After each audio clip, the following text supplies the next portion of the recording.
Mirfadilah minum Bennett. Assalamualaikum warahmatullahi wabarakatuh. Ampun kula Bapak sanjangi Ibu jenengan yang saged atur dirahmati langsung Allah, niku. alhamdulillah Satu kita minggu dalam saged 5 keadaan video sehat sekaligus. walafiat. Semoga pada pertemuan ini Allah senantiasa memberikan barokah kepada kita semuanya. Dan semoga kita bisa menjalankan aktivitas kita untuk tetap thalabul ilmi, untuk upgrade kompetensi kita, dan mudah-mudahan ilmu kita senantiasa bermanfaat. Pada kesempatan ini saya akan menyampaikan materi tentang bagaimana pembelajaran di dalam kelas atau strategi pengelolaan kelas, yang mana ini adalah kunci utama guru dalam melaksanakan pembelajaran, apalagi di dalam kurikulum 2013 ini. Oleh karena itu, marilah kita perhatikan beberapa paparan berikut ini, dan semoga apa yang kami sampaikan senantiasa ada manfaatnya bagi kita semuanya. Minum Bennett manyar. Cai gitu.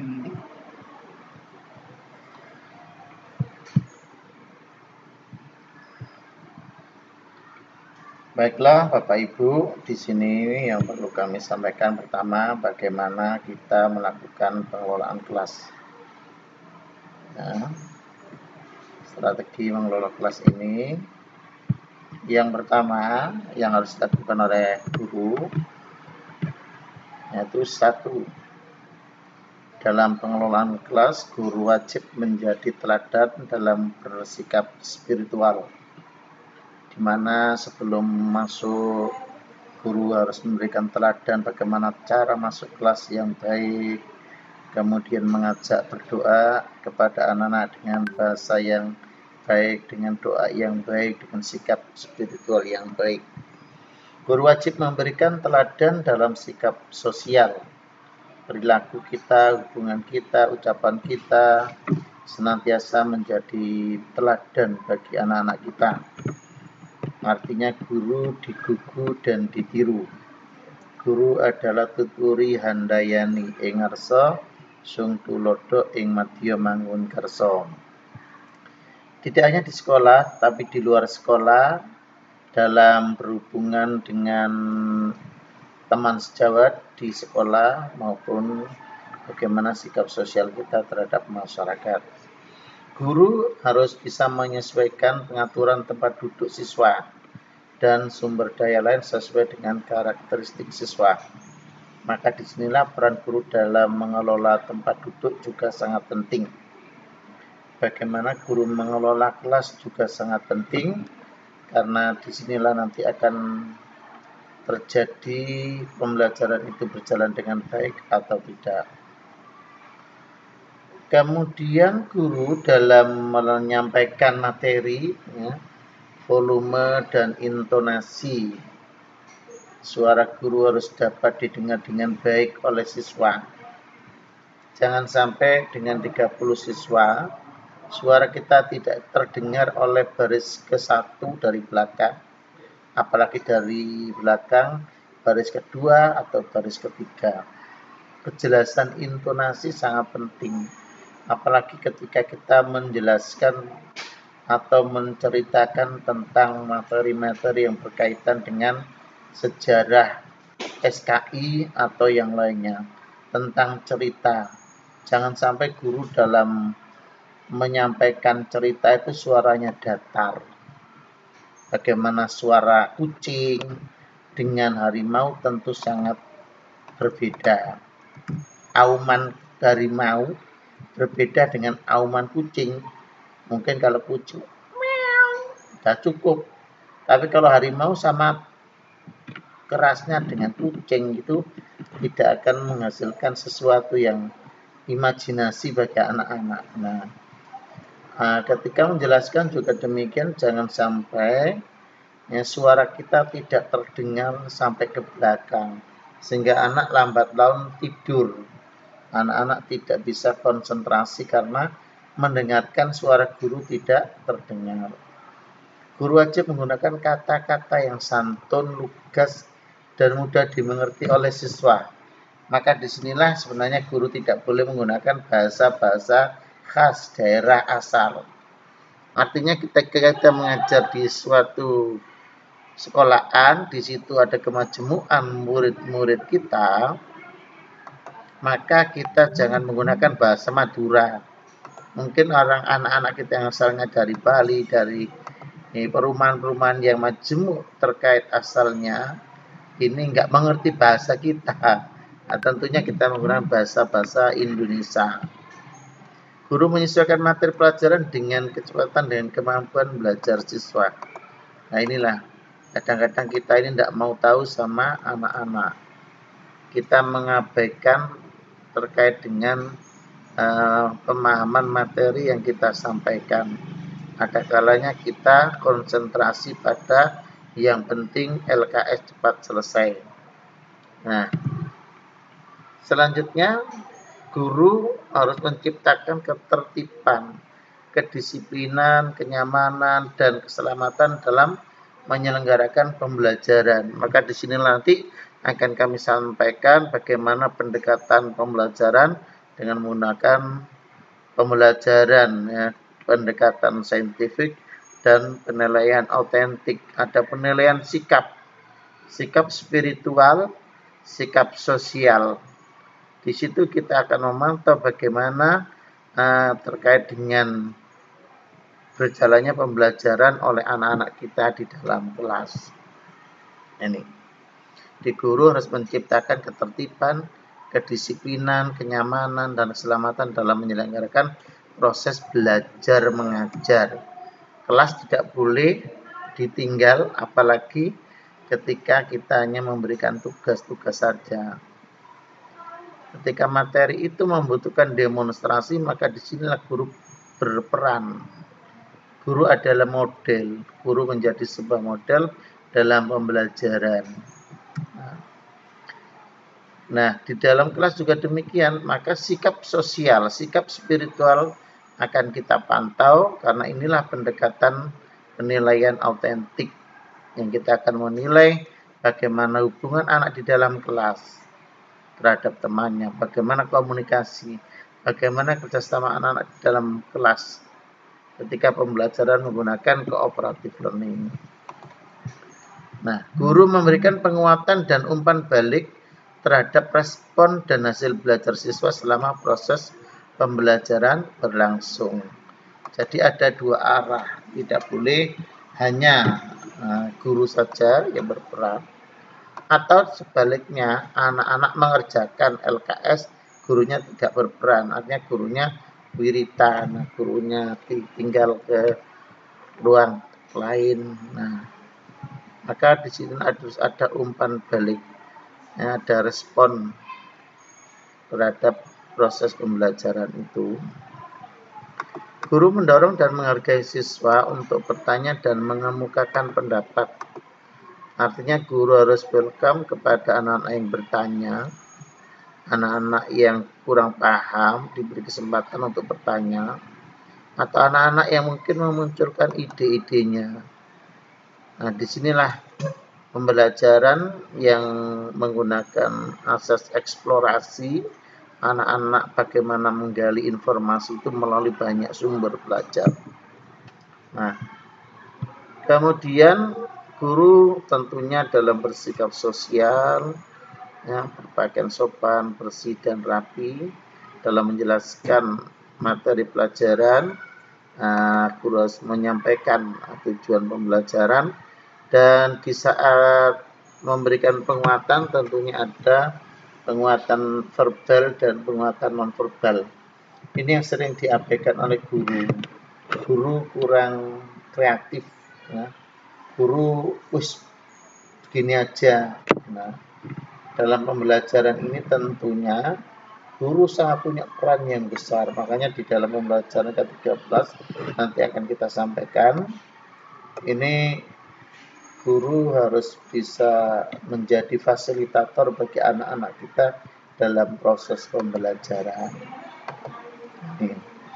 Kemudian penguatan-penguatan nonverbal dan penguatan verbal ini juga sebenarnya tidak mahal, karena itu tidak harus beli.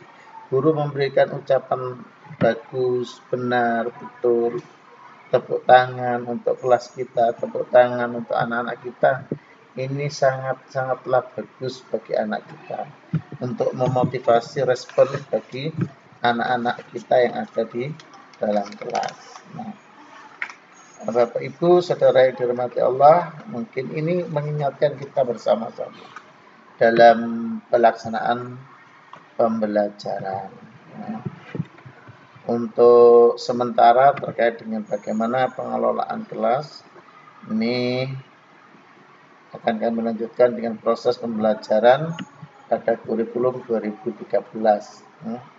Yang mana dalam kurikulum 2013 mengembangkan sikap spiritual, sikap sosial, pengetahuan, dan keterampilan peserta didik. Kemudian dalam kurikulum 2013 ini memfasilitasi peserta didik memperoleh nilai-nilai, pengetahuan, dan keterampilan secara berimbang. Nah, bagaimana proses pembelajaran dilaksanakan, serta bagaimana nanti RWP itu disusun. Pembelajaran pada kurikulum 2013 ini menggunakan pendekatan saintifiknya.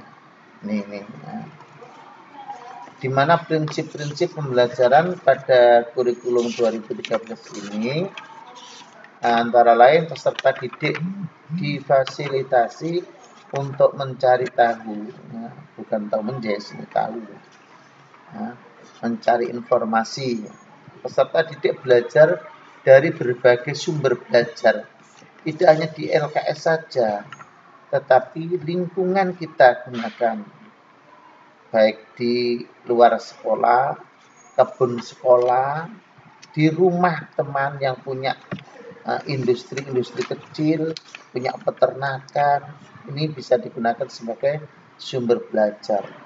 Puskesmas, balai desa, kantor polisi, ini juga bisa dijadikan sebagai sumber belajar. Maka guru harus mampu menganalisis sumber daya lingkungan yang bisa digunakan sebagai sumber belajar untuk proses pembelajaran outdoor.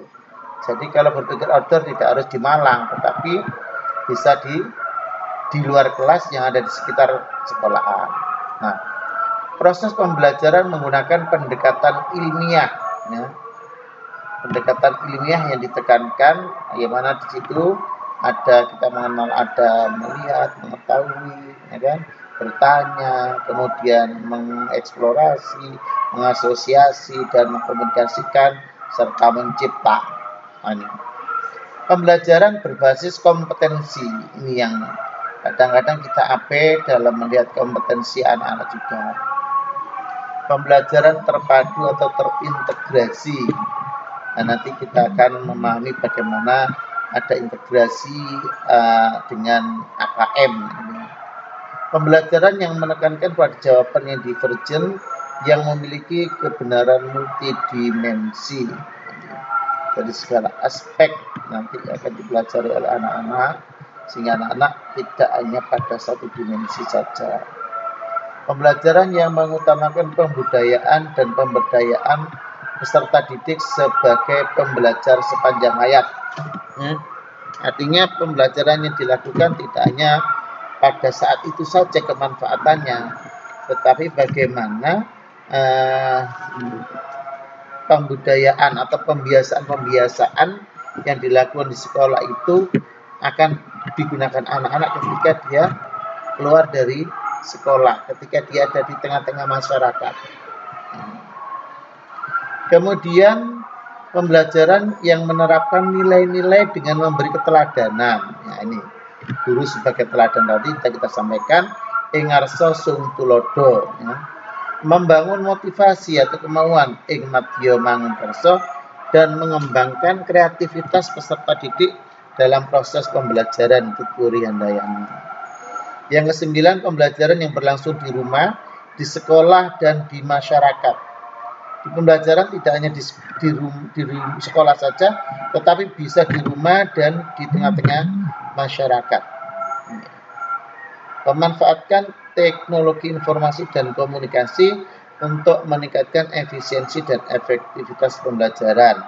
Maka di saat-saat seperti ini, anak-anak tidak boleh gaptek, guru-guru juga tidak boleh gaptek. Semuanya bisa menggunakan teknologi informasi untuk proses pembelajaran.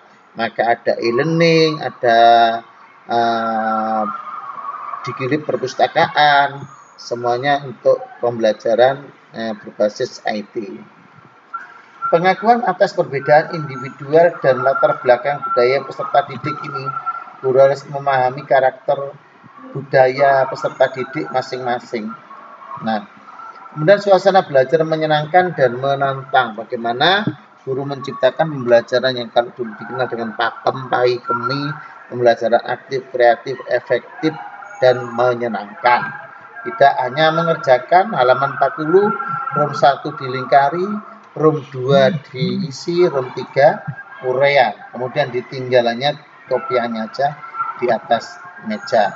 Nah, pendekatan saintifik dalam pembelajaran ke-13 ini adalah pembelajaran yang terdiri atas kegiatan mengamati untuk mengidentifikasi masalah yang ingin atau perlu diketahui. Kemudian merumuskan pertanyaan atau merumuskan hipotesis, mengumpulkan data atau informasi dengan berbagai teknik, mengolah, menganalisis data informasi, dan menarik kesimpulan dan mengkomunikasikan jawaban atau kesimpulan. Demikian dilanjutkan dengan kegiatan yang sifatnya mencipta. Nah, Bapak Ibu, proses pembelajaran dengan pendekatan saintifik. Bagaimana pembelajaran ini anak-anak mengamati, siswa mengamati fenomena dengan indera, membaca, mendengar, menyimak, melihat, menonton, dan sebagainya, dengan atau tanpa alat, agar bisa mengidentifikasi hal-hal yang ingin diketahui agar dapat melakukan tindakan tertentu. Yang kedua, menanya, siswa merumuskan pertanyaan tentang hal-hal yang tidak diketahui dari fenomena yang diamati. Guru harus siap mencoba mengumpulkan data untuk informasi. Siswa melakukan eksperimen, membaca sumber-sumber bacaan dari berbagai sumber bacaan. Mengasosiasikan atau mengolah informasi. Siswa mengolah informasi yang sudah dikumpulkan untuk menjawab pertanyaan atau menarik kesimpulan. Yang kelima, mengkomunikasikan. Siswa menyampaikan jawaban atau kesimpulan berdasarkan hasil analisis secara lisan, tertulis, dan lainnya. Dapat dilanjutkan dengan yang namanya mencipta. Siswa menginovasi, mencipta, mendesain model perancangan baik produk berdasarkan pengetahuan yang dikonstruk. Bapak Ibu, mungkin itu yang bisa kami sampaikan sementara ini. Soalnya nanti akan kita lanjutkan pada pertemuan-pertemuan yang akan datang. Terima kasih. Assalamualaikum warahmatullahi wabarakatuh.